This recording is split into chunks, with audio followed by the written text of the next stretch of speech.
não é 3, não, é 13. Então dá mais para mais gente. Oba, bacana. Então quero compartilhar hoje pela manhã com vocês, dentro daquela continuidade que nós estamos falando da cultura do reino, abrindo um parênteses aqui. Ontem eu fui pegar o carro, né? O carro ficou pronto, fui pegar ele junto com o Luciano da Nute. Luciano está aí? Parece que eu vi a Nute. Está ali, né? Nós fomos lá, né, Luciano? Aí, estamos descendo lá, Marciano Santos, chegando ali no centro, lá passa um povo assim, gente, que povo assustador. Um menino vestido de capeta, né? Eu falei, gente, que é isso aqui que está acontecendo na cidade, né? Vestido de demônio mesmo, vestido de demônio, né? Umas crianças assim com cicatrizes, com sangue, alguma coisa assim, né? Fiquei assustado. Aí depois eu descobri, é o Halloween, né? Aí aproximando o Halloween, né? Mas assim, invadindo a cidade, não tinha isso. Não tinha isso, gente. Ou eu estou enganado? Na minha época não tinha isso. Exportando essas coisas terríveis dos Estados Unidos. Fico pensando, os Estados Unidos têm tanta coisa boa, né? Por que atrair essas coisas ruins, tão ruins para as nossas crianças, né? E era gente grande, não era só gente, não era só menino não, gente, era gente grande vestido. Eu fico pensando, gente grande, era papai e mamãe vestido também. Esse tempo atrás, falando dessa questão das fantasias, aí eu me lembrei dessa situação que eu vou contar aqui para vocês. Eu acho que eu contei isso aqui na Rede Jovens uma vez, não me lembro. Eu estava num condomínio, a Nayara e o Alessandro de São Paulo convidou a família para passar um final de semana com eles lá em São Paulo. E nós fomos Caraguatatuba, um condomínio perto de Caraguatatuba. Caraguatatuba é perto de Ubatuba, né? Perto ali, entre Ubatuba e Caraguatatuba, um condomínio fechado. Eles falam pé na praia, né? Então tinha uma casa lá, esse condomínio, muito bonito o condomínio. E eu acordava de manhãzinha para correr no condomínio. Fazia corrida, dava a volta todinha no condomínio, dava uns 5 quilômetros.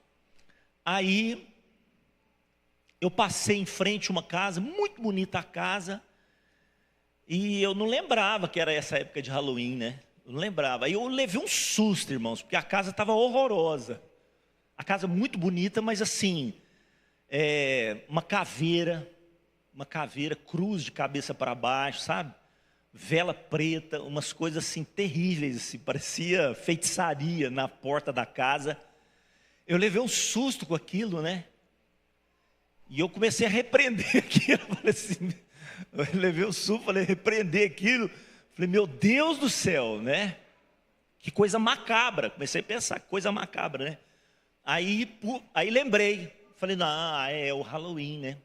Mas mesmo aquilo chocou meu espírito. Aquilo chocou meu espírito. E eu falei assim, gente, como pessoas tão cultas, né? Podem abrir no mundo espiritual a porta das suas casas para opressões demoníacas como essa, né? Às vezes pensam que é brincadeira, mas eles estão. E naquela hora o Espírito Santo puxou a minha orelha. Falou assim, eles estão fazendo aquilo que eles acham que é certo. Eles estão fazendo aquilo que eles acreditam. Eles vestem a camisa sobre aquilo que eles acham que é certo e que eles acreditam. E você? Podia ter voltado sem essa, né, irmãos? O Espírito Santo podia ter pegado mais devagar comigo, mais leve. E eu queria trazer essa lição aqui nessa manhã para nós. Porque às vezes nós ficamos olhando de fora e criticando de fora. Criticando de fora. E esses dias é hora de nós tirarmos a trave dos nossos olhos. Pararmos de olhar essa situação toda que está acontecendo aí. E começarmos a olhar para nós mesmos e falarmos assim, que diferença eu estou fazendo? Qual é o meu papel? O Senhor me chamou para ser o quê? Luz do mundo, sal da terra. Se a minha cidade está vivenciando isso, responsabilidade primeiro é minha. Eu estou fazendo diferença? Deixa eu tirar a trave dos meus olhos. Quantos jovens eu tenho influenciado? Quantas crianças eu tenho influenciado? O que eu tenho feito? Qual é a cultura que eu tenho transmitido diante dessa anticultura cristã que tem sido avassaladora contra a minha nação, contra a nossa sociedade? O que eu tenho feito? O que nós temos feito? Então nós precisamos, ao invés de criticarmos, de só denunciarmos, isso é importante, né? A Bíblia fala sobre isso, para nós denunciarmos as obras das trevas. Às vezes você fala que as pessoas estão exagerando e ficar falando demais, mas a palavra de Deus fala isso. Fala, você precisa abrir a boca para denunciar as obras das trevas. Nós precisamos denunciar as obras das trevas. Mas, mais do que isso, nós precisamos ter conteúdo, nós precisamos ter essência. Nós não podemos ficar só com blá, blá, blá. Nós precisamos ter mudança, essência, transformação, conteúdo. Nós precisamos ter uma cultura para oferecer. Não adianta você tirar algo ruim das mãos de uma criança. O que você tem para oferecer para ela em troca? O que você vai colocar nas mãos dessa criança? Qual é a contraproposta que a igreja tem para oferecer para a nossa sociedade? Então eu comecei falando sobre o reino de Deus, né? Essa palavra já vem há algum tempo. Hoje eu quero falar sobre as 4 características do reino. Porque diz que do Éden saía um rio que se dividia em 4 braços. E as 4 características do reino estão em Romanos capítulo 14, verso 17. Eu queria que você abrisse lá comigo, Romanos 14, verso 17. O que está escrito naquela passagem? Quem abriu aí pode ler para nós.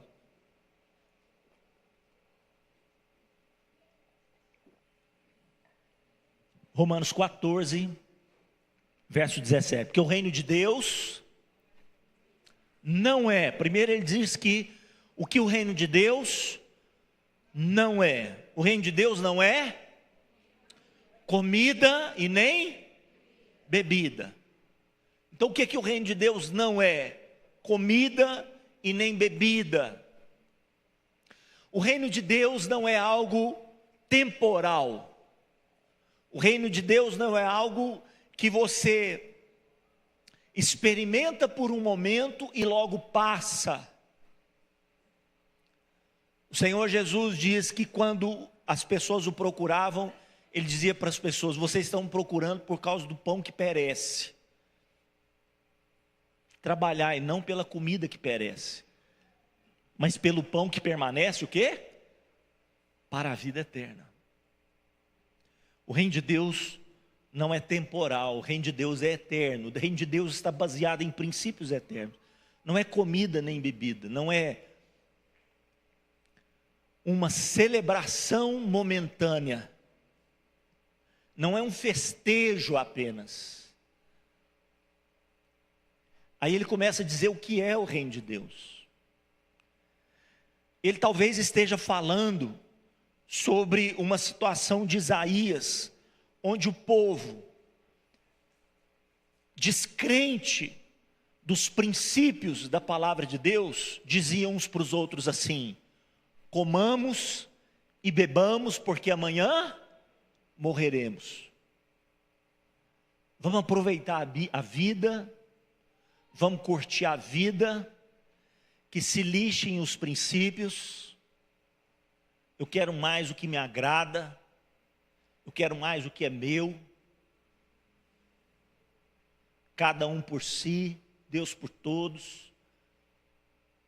Então, esse princípio da individualidade, comamos e bebamos, porque amanhã morreremos. O reino de Deus não é comida nem bebida. Aí ele cita 3 coisas. O reino de Deus é o que, gente? Primeiro, justiça. Depois ele diz: o reino de Deus é paz. E terceira coisa, ele diz: o reino de Deus é alegria no Espírito Santo. E eu quero ousar aqui citar uma quarta característica do reino de Deus, baseado nessa questão do rio de Deus. Eu quero ousar, e aqui não é uma questão particular, não é da palavra, porque está escrito, está claro que o reino de Deus tem essas três características, é justiça, paz e alegria do Espírito Santo.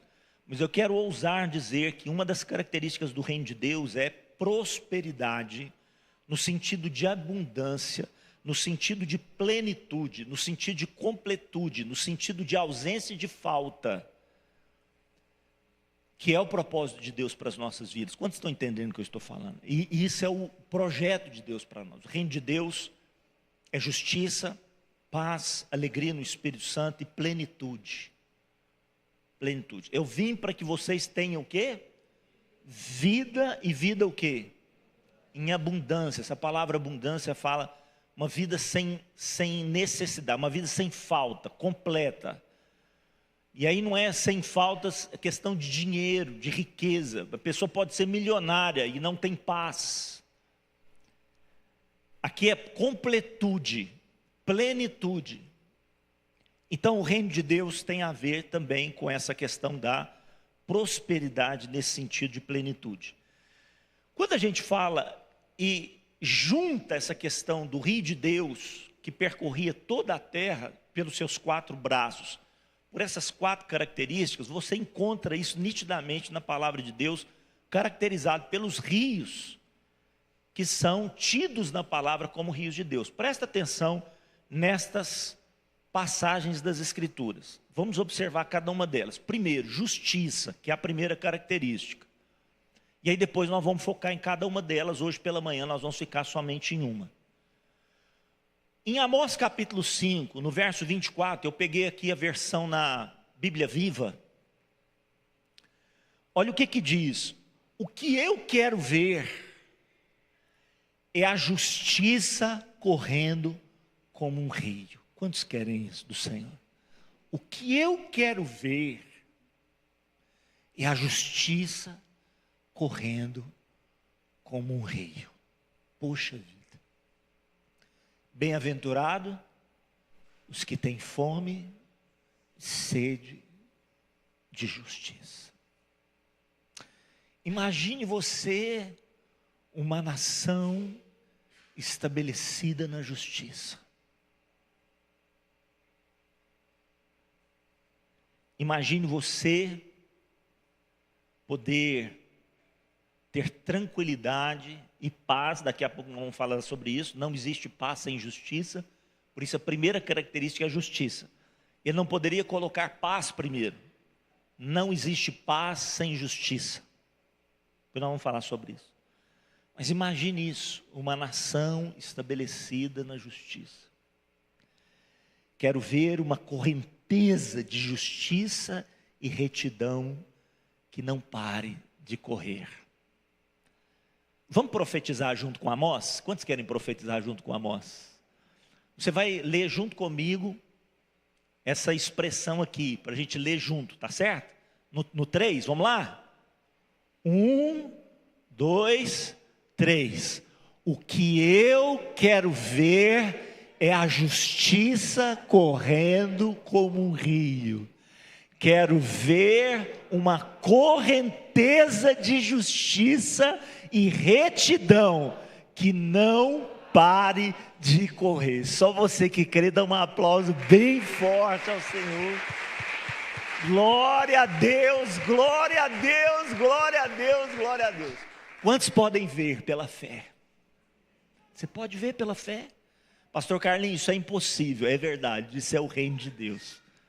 Isso só acontecerá no quê? No reino. Quantos querem o reino de Deus? Porque ao reino dos homens, isso é o quê, gente? Possível. Por causa da contaminação do pecado. Mas o que é impossível para os homens, é possível para... Diga, para o meu Deus, tudo é possível.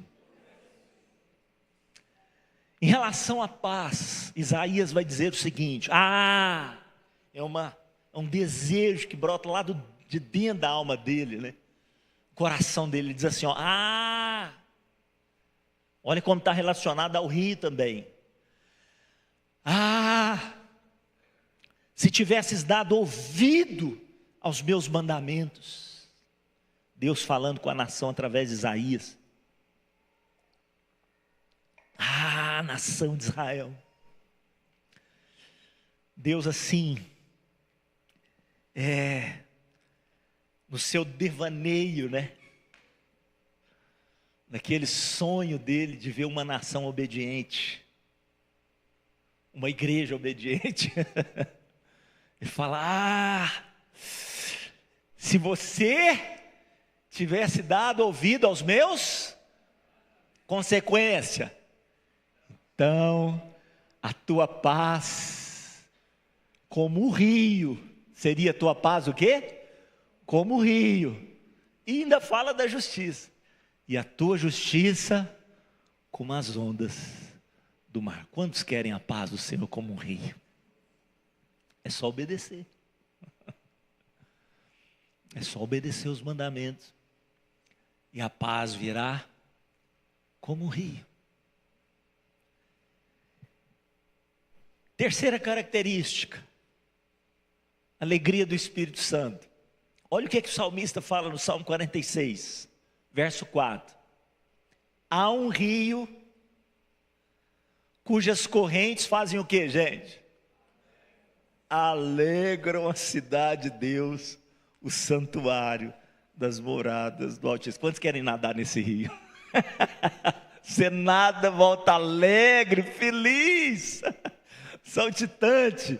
São as águas da alegria do Espírito Santo. Eu quero me banhar nessas águas todos os dias.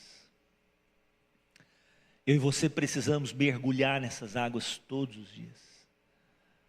São as águas das fontes do Espírito Santo que Jesus diz, correm, fluem do nosso interior. Alegria. Dudu abriu essa reunião falando o quê? Alegrai-vos sempre. Alegrai-vos sempre. E falando sobre prosperidade, provisão, saúde, plenitude. O texto vai dizer para nós em Salmo capítulo 65, versículo 9, na revista e corrigida, versão revista e corrigida. Tu visitas a terra e a refrescas. Tu a enriqueces grandemente com o rio de Deus, que está cheio de água. Tu lhe dás o trigo, quando assim a tens preparada. Há uma riqueza nas águas de Deus. Quantos recebem dessa riqueza? Há uma riqueza nas águas de Deus. Há uma prosperidade, há uma provisão. Fora isso, quando você lê o texto, ali em Ezequiel 47, quando fala de um rio que sai do trono de Deus, e esse rio, ele se estende tanto para o Mediterrâneo, quanto para o Jordão, e desemboca no Mar Morto, você percebe que esse rio, diz o texto assim, por onde esse rio passa, as águas trazem cura, prosperidade e abundância. Quantos já viram o texto lá em Ezequiel capítulo 47? É extraordinário, é maravilhoso. Aonde não há vida, começa a haver vida, prosperidade, abundância. Então, o rio de Deus tem esse poder de trazer justiça, paz, alegria e abundância, prosperidade. Quantos recebem? Eu quero falar nessa manhã, rapidinho, nesses poucos minutos que nós temos, sobre essa primeira característica, sobre o conceito de justiça. Tudo começa aqui. Tudo começa com justiça. Nós precisamos entender isso. Para que nós possamos entender essa questão da cultura do reino, nós possamos alastrar isso na nossa sociedade, no trabalho, na escola, dentro do nosso convívio familiar, aonde estivermos, sermos luz do mundo, sal da terra, nós precisamos trazer dentro de nós o conceito da justiça de Deus. Vou repetir. Para que nós possamos espalhar essa cultura do reino, onde estivermos. seja na escola, no trabalho, nosso ambiente familiar, onde quer que nós estejamos, para que sejamos luz do mundo, sal da terra. Nós precisamos ter dentro de nós o conceito da justiça do reino de Deus. Precisamos entender esse conceito de justiça. Talvez eu nem seria a pessoa ideal para falar sobre isso. Talvez eu nem seria a pessoa ideal para estar falando sobre cultura do reino aqui. Tem pessoas muito mais gabaritadas para isso. Falar sobre justiça, eu precisaria estar chamando aqui o pastor Horácio, o William, o Juliano, tantos outros acadêmicos, Simone, tantos outros acadêmicos, o Danilo, né, a Viviane, tantos outros aqui que estão aqui. Vou até falhar aqui e não citar outros, né? Mas precisaria estar chamando esses aqui para falar. Mas no tempo que o Senhor me concede, eu quero ousar falar um pouquinho aqui sobre esse conceito de justiça. Naquilo que me faltar, depois eles me chamam a atenção, me corrigem, né? Eu fico pensando, irmãos, eu tenho falado um pouquinho, né, sobre esse conceito de excelência que Deus tem nos dado aqui na igreja. Deus tem nos dado um conceito de excelência. A festa dos tabernáculos foi extraordinária, sim ou não? Quantos participaram da festa dos tabernáculos? Foi extraordinária, né?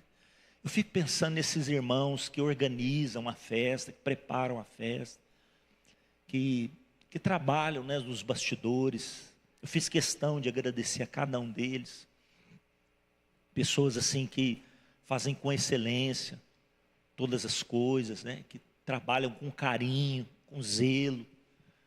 A gente vê assim, chega aqui, né, na igreja, vê um louvor tão bacana, tudo arrumadinho, tudo bonitinho.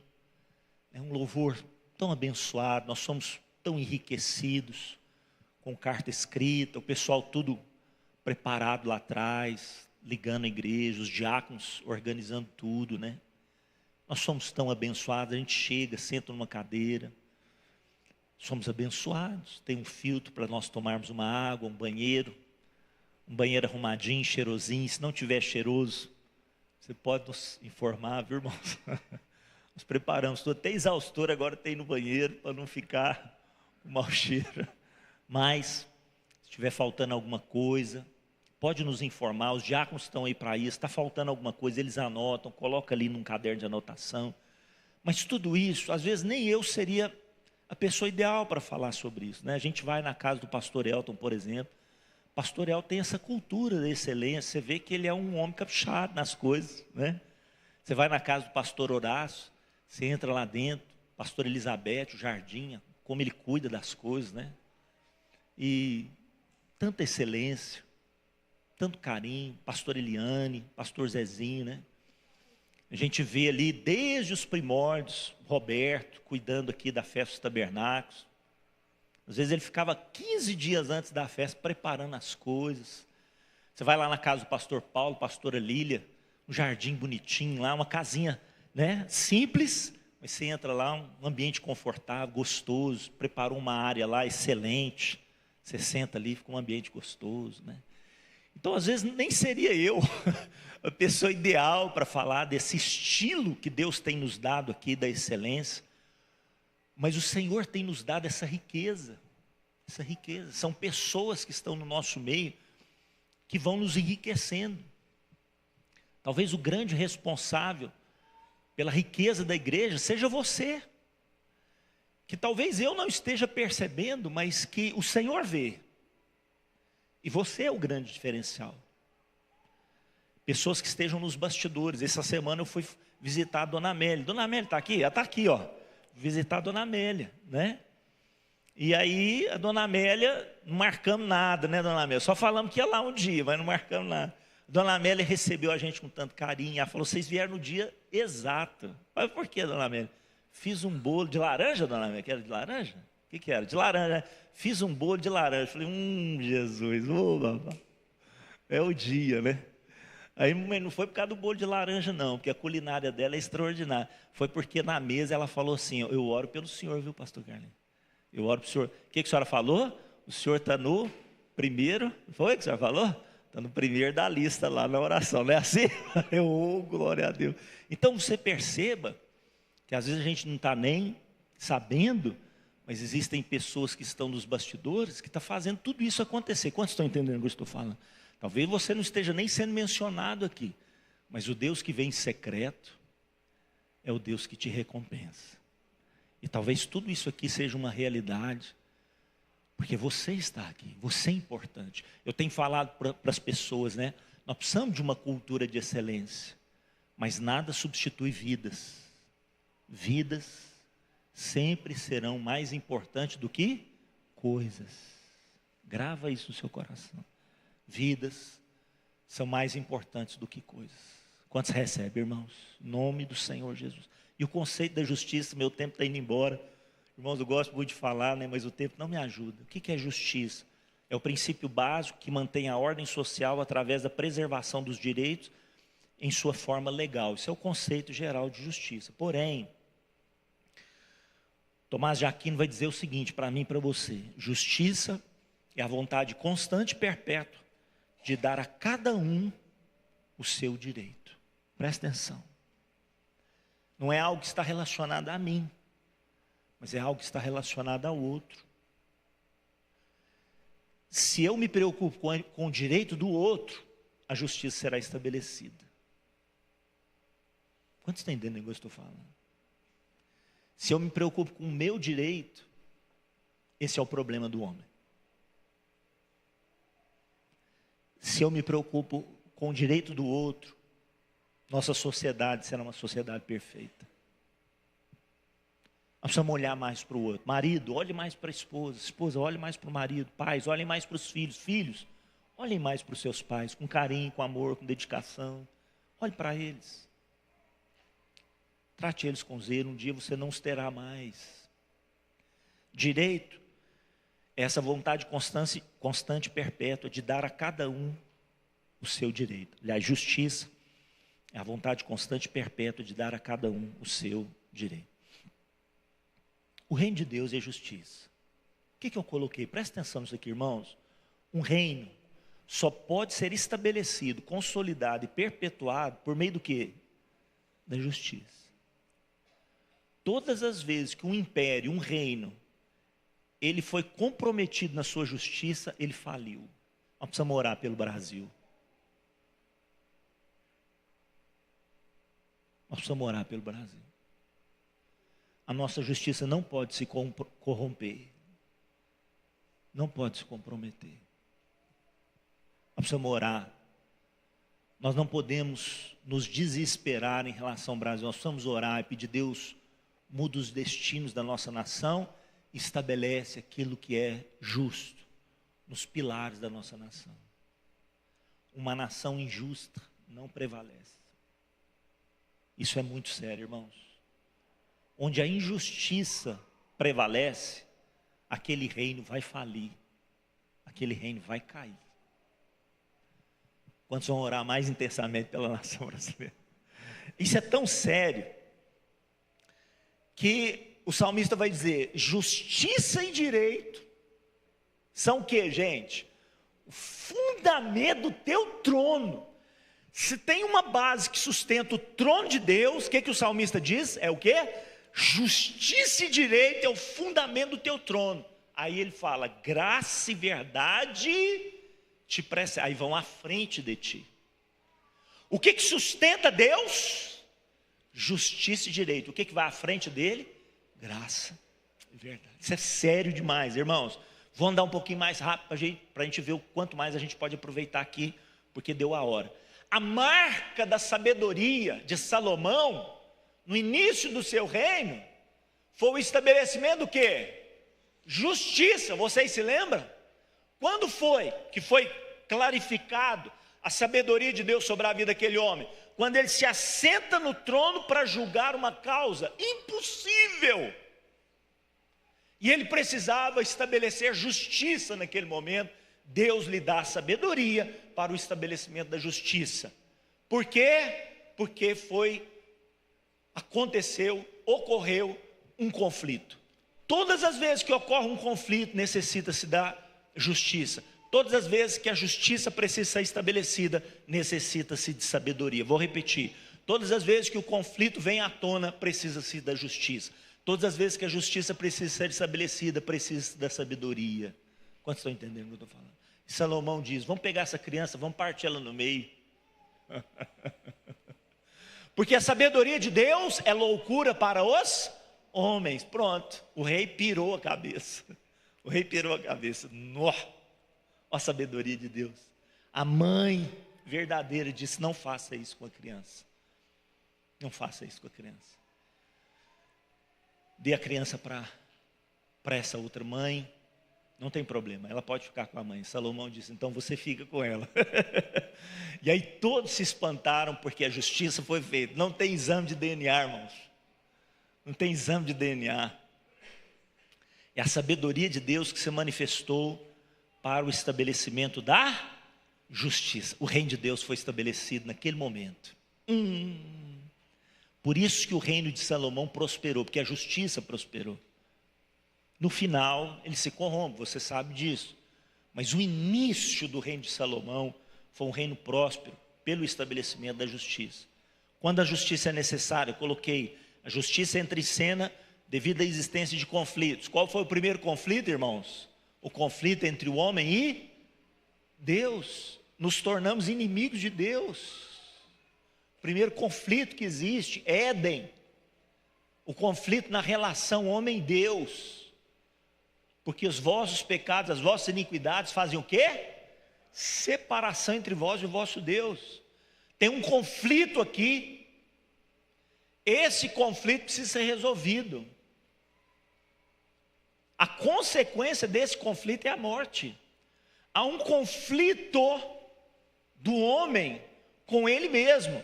Porque o salário do pecado é o que para o homem? É a morte. Todas as vezes que ele peca, ele está lutando contra ele mesmo. O seu pior inimigo é ele mesmo, é a sua carne, é a cobiça do seu coração. Tiago diz: ninguém ao ser tentado diga, por Deus sou tentado, porque Deus não pode tentar ninguém para o mal. Mas o homem é tentado pela sua própria cobiça, quando esta o atrai e o seduz. Irmãos, nós somos nossos piores inimigos. E por fim, o pecado nos joga uns contra os outros. Isso aconteceu já no início, quando um irmão se levanta contra outro irmão, e é o que acontece hoje em toda a sociedade. Presta atenção, só pode haver paz se houver justiça. Por isso, a primeira característica do reino de Deus é justiça, depois vem a paz, e por fim a alegria. Olha a sequência: você tem justiça, da justiça promove-se a paz. Quando você tem paz, você tem alegria. É uma sequência de coisas. E tudo isso promove a prosperidade de Deus. Sem justiça não há paz. O que eu coloquei? O fruto da justiça, esse é Isaías 32:17. O fruto da justiça será a paz. O resultado da justiça será tranquilidade e confiança para sempre. Repita comigo: o fruto da justiça é paz. Aí eu coloquei lá assim, ó, essa expressão romana, né? Se a justiça não for estabelecida, a paz não poderá prevalecer. Por isso, se vis pacem para bellum. Se você quer paz, prepare-se o quê? Para a guerra. Tem hora que só o confronto pode estabelecer a paz. Tem que olhar nos olhos. Tem que resolver as questões. Porque senão não tem paz. Você está entendendo isso aqui, irmãos? Se você quer paz, prepare-se o quê? Prepare-se para a guerra. Já dizia Israel e o Hamas. Não é de rir, não. Misericórdia. Aí, estou terminando, presta atenção nisso aqui. Isso é muito importante. Nós precisamos ter instituições justas, porque a instituição fará um papel que eu e você não podemos fazer. Leia o que está escrito em Romanos capítulo 13 junto comigo. Presta atenção ali, você vai ler, eu vou ler, você vai seguir comigo. Todo homem esteja sujeito às autoridades superiores, porque não há autoridade que não proceda de Deus. As autoridades que existem foram por ele instituídas, de modo que aquele que se opõe à autoridade resiste à ordenação de Deus. Os que resistem trarão sobre si condenação, sobre si mesmo condenação, porque os magistrados não são para temor, porque se fazem o bem, e sim quando se faz o bem, e sim quando se faz o mal. Queres tu não temer a autoridade? Faze o bem e terás louvor dela, visto que a autoridade é ministro de Deus para o teu bem. Entretanto, se fizeres o mal, teme, porque não é sem motivo que ela traz o quê, gente? Espada, uma pistola hoje. Não sei quanto calibre hoje. Não sei que calibre que é. Hoje é pistola. Você está vendo um soldado com uma pistola Isso aqui é bíblico, a espada. Não é sem motivo que ela traz o quê? A espada. Pois é ministro de Deus e é o quê, gente? Vingador, para castigar o que pratica o mal. É necessário que lhe estejais sujeitos, não somente por causa do temor da punição, mas também por dever de consciência. Então presta atenção. Por isso que nós precisamos orar. Paulo fala assim, antes de tudo, orem pelas autoridades, para que não haja corrupção, aquilo que eu falei, para que não haja injustiça nas autoridades. Por isso que uma nação injusta falece, porque as instituições precisam estar preservadas na justiça, porque elas estabelecem a justiça social. E aí, eu não posso fazer vingança com as minhas mãos. Por isso a justiça está estabelecida para isso. E Deus muitas vezes vai utilizar a instrumentalidade das instituições para estabelecer a justiça.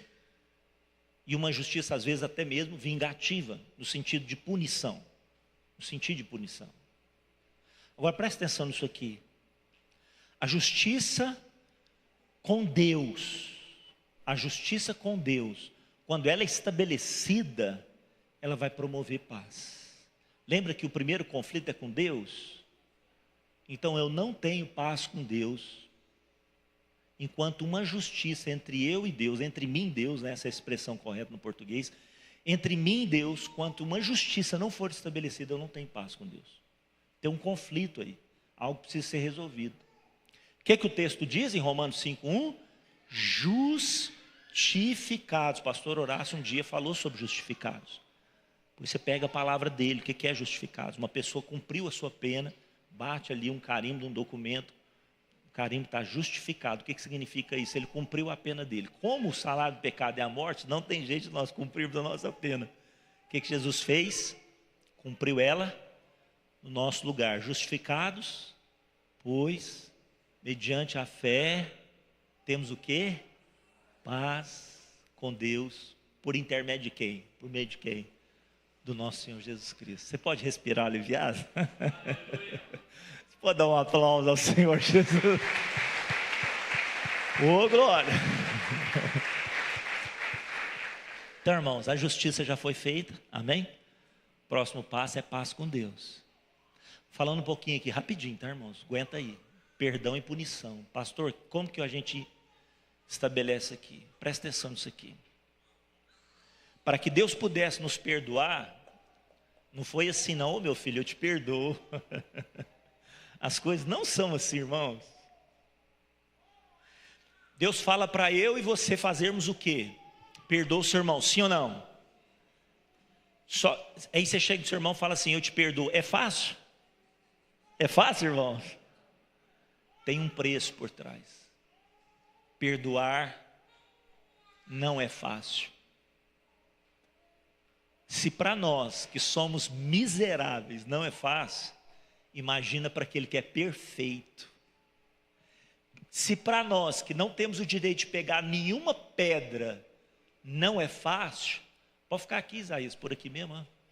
Se para nós que não temos o direito de pegar nenhuma pedra não é fácil, porque nós também precisamos ser apedrejados, imagina para aquele que é perfeito. Presta atenção. Nós só podemos ser perdoados porque a justiça de Deus foi satisfeita em Cristo Jesus. Você está entendendo isso? Olha lá, ó, o que está escrito, ó. Para que Deus pudesse nos perdoar, a sua justiça foi satisfeita em Cristo, que tomou sobre si o quê? As nossas transgressões, iniquidades, injustiças, dolos e todos os nossos castigo que nos traz. Ele merece mais um aplauso ou não? Sim ou não? Merece. Agora, qual que é a estratégia do inimigo? trazer amargura e ressentimento ao nosso coração, porque ele sabe que isso vai nos aprisionar.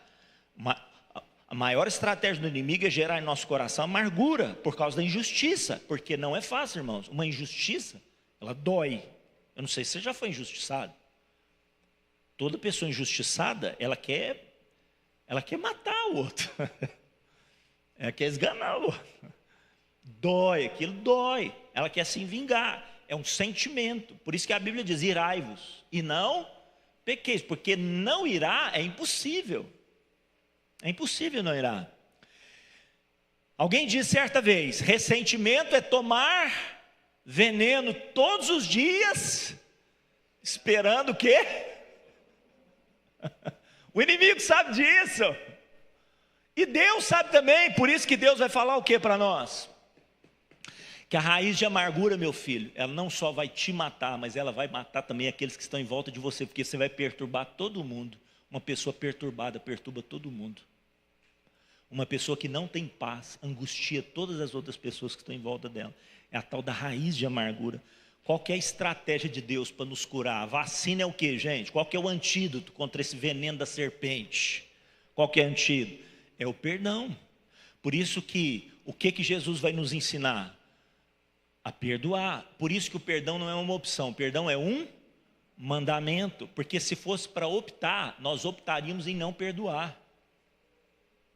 A não ser você que é santo, santo, santo. Eu que sou pecador, irmãos, eu opto por matar, por enforcar. Ou você que é santo, santo, santo, consegue. Por isso que Jesus vai dizer: não, filho, é mandamento, você tem que obedecer. Então, ele vai dizer o quê? Não julgueis, não sereis julgados. Não condeneis, não sereis condenados. Perdoai, sereis perdoados. Acautelai-vos, diz, presta atenção. Jesus está falando assim: presta atenção. Se teu irmão pecar contra ti, repreende, chama a atenção dele. E se ele se arrepender? Perdoa. E se ele fizer isso 7 vezes? Aí não, né? Perdoa. E se ele se arrepender, dizendo para você: estou arrependido, o que é para fazer? Perdoa. Aí Pedro falou assim: 7 vezes está bom. Aí Jesus falou quantas vezes? 70 vezes 7, está em outro texto, 70 vezes 7. Por quê? Por que eu devo perdoar então? Primeiro, porque é um mandamento. Segundo, porque nos liberta do veneno da amargura. Terceiro, porque a ira do homem não produz o quê? Tiago capítulo 1, verso 20. Quarto, porque desta forma pagamos na mesma moeda como Deus nos pagou. Quantos querem ser filhos de Deus? Então eu pago na mesma moeda como que Deus me pagou. Irmãos, deixa eu terminar aqui então. Terminou? O que diz o texto? Não, cadê o pessoal do louvor? Vamos só adorar o Senhor aqui, 11h15 agora. O pessoal do louvor sobe aqui. O que é o texto diz para mim e para você? Não. O que é para fazer? Não. Fala para você mesmo, não. Que a vontade você tem de quebrar o nariz daquela pessoa. Fala, não. Não vos vingueis a vós mesmos, amados, mas dai lugar à ira, porque aí está escrito o quê? O que Deus fala? A mim pertence a vingança e eu retribuirei, diz o Senhor. Finalmente, porque o juízo é sem misericórdia para aquele que não usa de quê? E a misericórdia vai prevalecer sobre o... Presta atenção numa coisa aqui, irmãos. Sabe por quê? Quantos já viram o filme A Cabana? O filme, pelo menos o filme. Eu não li o livro, mas eu vi o filme. Quantos viram? Deixa eu ver, levanta a mão. Então quem já levantou a mão sabe o que eu estou falando. E você vai vendo o filme, a vontade que você tem de ver aquela pessoa, né? Não vou dar spoiler aqui. De ver aquela pessoa sendo condenada, inclusive à morte. Agora, e aí, olha só, e se aquela pessoa for capturada pelas instituições e ele for condenado à morte, irmãos, lá nos Estados Unidos, isso aí é um dever da instituição, é outra coisa. Mas o dever daquele pai, o que Deus está ensinando para aquele pai é isso, porque se ele não fizer isso, esse perdão, não é aquele homem que morre, é ele que morre. Ele estava morto. Se você vê o filme, você percebe que ele estava morto por dentro. É ele que morre.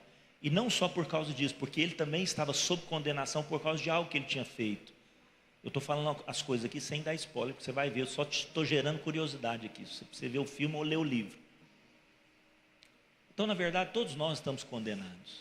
Todos nós temos um pezinho no inferno. E se a gente começar a pegar em pedra para jogar uns nos outros, todos nós vamos morrer. Então é melhor largar as pedras. Amém? E deixar o juízo com quem? Porque ele entende todos os valores. Ele entende todas as nuances. Ou nuances, como é que fala? Todas as nuances daquele caso. Os detalhes. Nós não. A gente só vê por um prisma. E a gente já quer pegar a pedra. O Senhor vê outros focos. Outras situações que nós não estamos vendo. Às vezes você guarda uma amargura do seu pai, que te maltratou, mas Deus está vendo a história do seu pai. Quantos estão entendendo aqui o que eu estou falando? Talvez foi um pai tão bruto que chegou a estuprar você. E de fato, às vezes, pelas instituições, merecia uma condenação mesmo. Merecia uma punição mesmo. Merecia uma denúncia mesmo. E nós não podemos fechar os olhos para isso. Mas nós precisamos aprender no Evangelho o poder do perdão. Porque senão não é o pai que morre, sou eu que morro.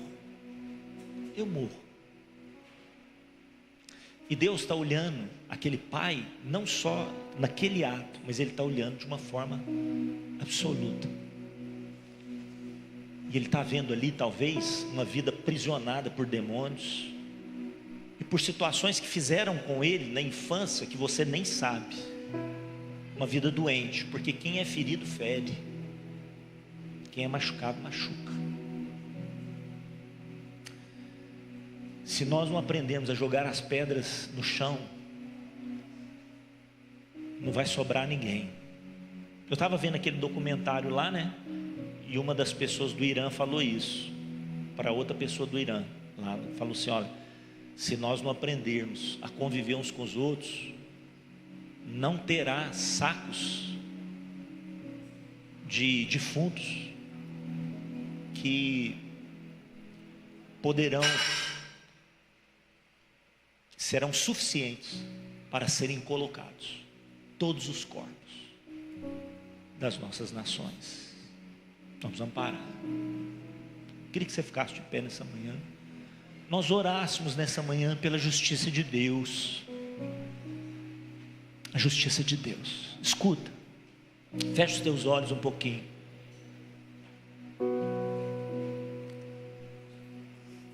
Naquele dia, o Filho de Deus estava em uma cruz.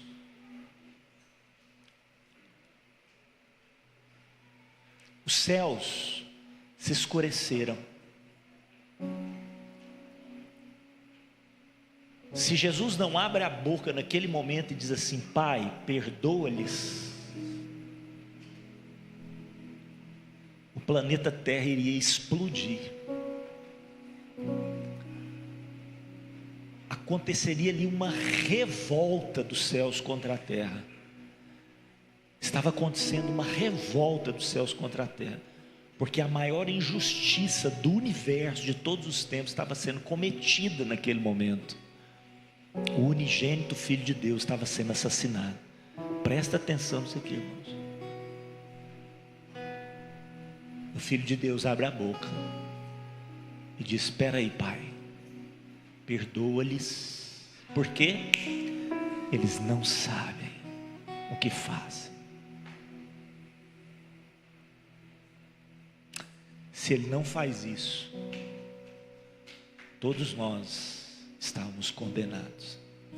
Ele vira para Nicodemos e diz: Nicodemos, eu não vim condenar, eu vim para salvar. Mas muitos serão condenados, porque não creram no Filho de Deus. O homem será condenado, não porque Deus não quis salvá-los, mas porque eles não abriram o coração para a salvação que está em Cristo Jesus. E uma das formas de fechar o coração é recusando o perdão. Abra seu coração nessa manhã. Não só receba o perdão de Deus sobre a sua vida, porque às vezes você está debaixo de condenação, às vezes o diabo está condenando você por alguma coisa. Deixa o Espírito Santo te perdoar, deixa Deus te perdoar, deixa o sangue de Jesus passar na sua vida. Talvez você cometeu uma coisa terrível, você estuprou alguém, às vezes você até assassinou alguém. Deixa o Espírito Santo de Deus te perdoar. Às vezes você precisa de procurar as instituições para confessar o seu crime. Confie em Deus, paga o preço que for preciso, mas deixa Deus te perdoar. Deixa o Espírito Santo te perdoar. Não faz igual Judas, não. Faz igual Judas, não. Jesus deu toda a chance para ele se arrepender. Mas talvez o seu caso não seja de um sentimento de culpa. Talvez o seu caso seja um sentimento de vingança que está no seu coração, de uma injustiça que fizeram contra você. Sentimento de vingança. O Espírito Santo está dizendo para você nessa manhã: filho, filha, joga a pedra fora. Joga a pedra fora. Você sabe que talvez um da multidão ali fosse o marido daquela mulher. Você sabe disso. Você sabe disso. Jesus está dizendo para você nessa manhã: filho, joga a pedra fora, porque a mim pertence a vingança. Deixa eu fazer justiça. Não faz justiça com as suas próprias mãos. Vamos adorar com uma canção e a gente termina. Vamos adorar o Senhor. O Espírito Santo, enquanto nós estivermos adorando, vai curando, vai limpando, vai sarando e vai nos ajudando a sermos agentes de justiça do reino de Deus.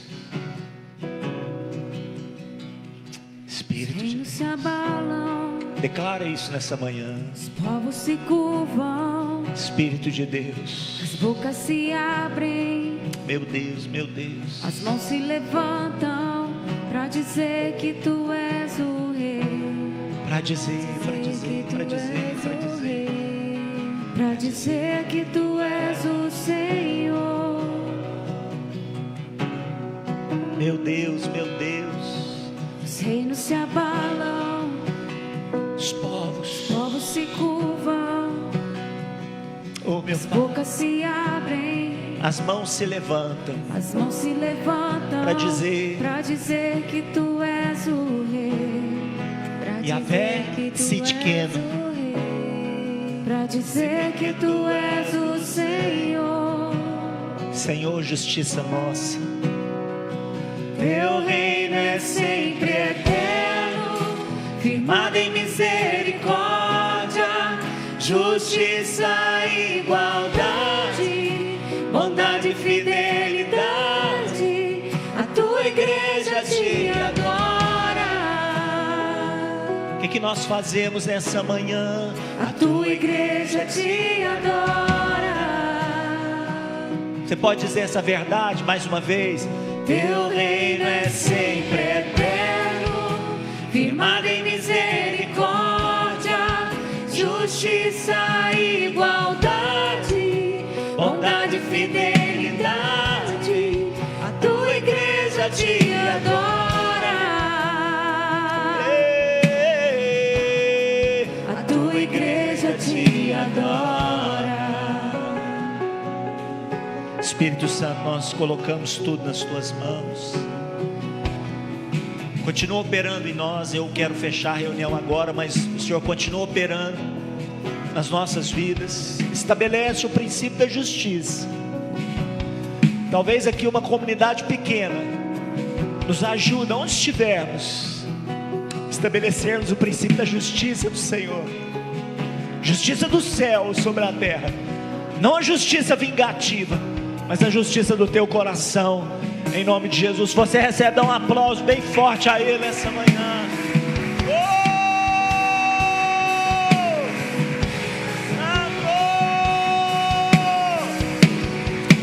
Teu reino é sempre eterno, Deus te abençoe, meu amado.